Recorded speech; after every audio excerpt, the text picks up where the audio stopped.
यीशु ने अपने शागिर्दों को पहले ही बता दिया था कि उसका दुख उठाना और मरना जरूर है, लेकिन वो तीसरे दिन मुर्दों में से जी उठेगा। ईद फसह के वक्त जब वो उनके साथ खाना खा रहा था तो उसने उन्हें बताया कि तुम में से एक मुझे पकड़वाएगा और उसी रात उसे मरने के लिए हवाले करेगा। वो परेशान हुए और आपस में बातें करने लगे कि वो कौन है जो उसे पकड़वाएगा। उन्हें उस वक्त समझ न आई कि वो यहूदा इस्करियोती की बात कर रहा है। रात के खाने के बाद यीशु अपने शागिर्दों के साथ जैतून के बाग में दुआ करने के लिए गया। फौरन यहूदा लोगों के एक गिरोह के साथ आया जिनके पास तलवारें और लाठियां थीं। फरीसियों ने और सरदार काहिनों ने उन्हें भेजा था। यहूदा यीशु के पास आया और उसे चूमा। उसने पकड़वाने वालों को ये निशान दिया था।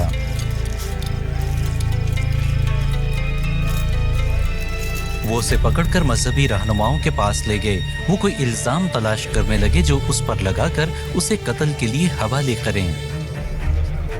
सरदार काहिन यीशु की तरफ मुतवज्जे हुआ और उससे कहा, क्या तू मसीहा है, इब्ने खुदा? यीशु ने जवाब दिया, हाँ, जैसा तू कहता है मैं हूँ। चुनांचे सरदार काहिन शोर मचाने लगे और कहा, ये गुस्ताख है, इसे मौत दी जाए। चुनांचे वो उसे हुक्मरान के पास ले गए और उस पर इल्जाम लगाया कि ये लोगों को रोमी हुकूमत के खिलाफ भड़काता है और अपने आप को यहूदियों का बादशाह कहता है। जब यीशु ने किसी भी सवाल का जवाब ना दिया तो हुक्मरान ने उसे धमकाया और पूछा कि तू मुझसे बात नहीं करना चाहता? क्या तुम्हें नहीं पता कि मुझे इख्तियार है कि तुझे छोड़ दूं या मसलूब करूं?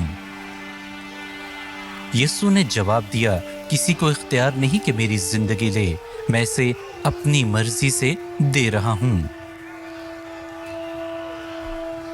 हुक्मरान ने उसमें कोई कसूर ना पाया, लेकिन जब उसने हजूम को ये कहते सुना कि इसे सलीब दे, इसे सलीब दे, तो उसने यीशु को उनके हवाले किया और कहा कि मैं इस बेगुनाह के खून से पाक हूं।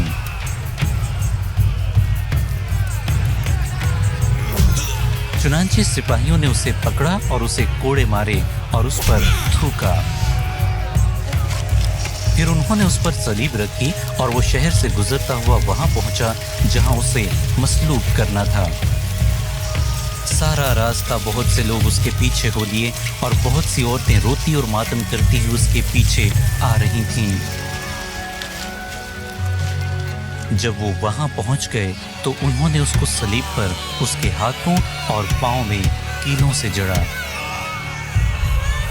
और उन्होंने उसको दो डाकुओं के दरमियान मसलूब किया, एक उसके दाएं था और एक उसके बाएं।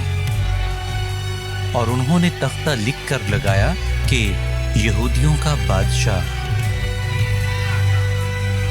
लोग और सिपाही भी उस पर चीख रहे थे, उसे लान तान कर रहे थे और उसकी बेइज्जती कर रहे थे।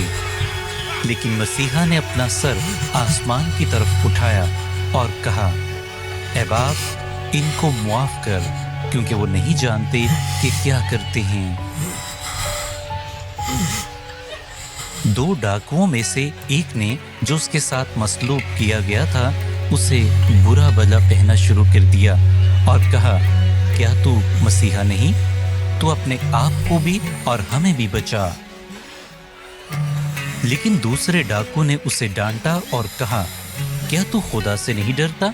हम तो इस सजा के लायक थे जो हमें मिली है, लेकिन इसने तो कोई गुनाह नहीं किया था। फिर वो यीशु की तरफ मुड़ा और कहा, जब तू अपनी बादशाही में जाए तो मुझे भी याद करना। यीशु ने जवाब दिया, तू आज ही मेरे साथ फिरदौस में होगा। और दोपहर के वक्त सूरज छुप गया और पूरी जमीन पर अंधेरा छा गया।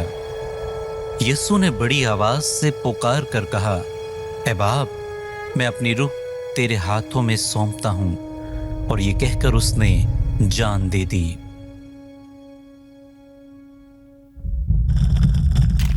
और उसी लम्हे एक बड़ा जलजला आया और हैकल का पर्दा ऊपर से नीचे तक चाक हो गया।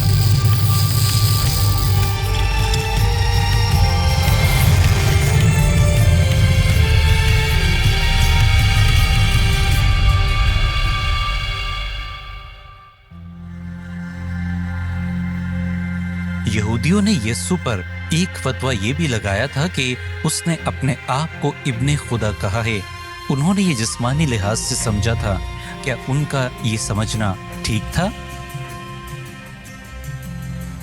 यीशु के पास इख्तियार था कि वो सलीबी मौत से बच जाता। आपके मुताबिक उसने सलीबी मौत क्यों कबूल की? हमें ये कैसे पता चलता है कि यीशु की मौत एक हादसा नहीं था और ये एक अचानक होने वाला वाकया नहीं था? यीशु ने किस बुनियाद पर डाकू से कहा कि वो आज ही उसके साथ फिरदौस में होगा, जबकि उसके पास इतना भी वक्त नहीं था कि वो कोई नेक अमल करता जो खुदा को खुश कर देता? आपको इससे क्या पता चलता है?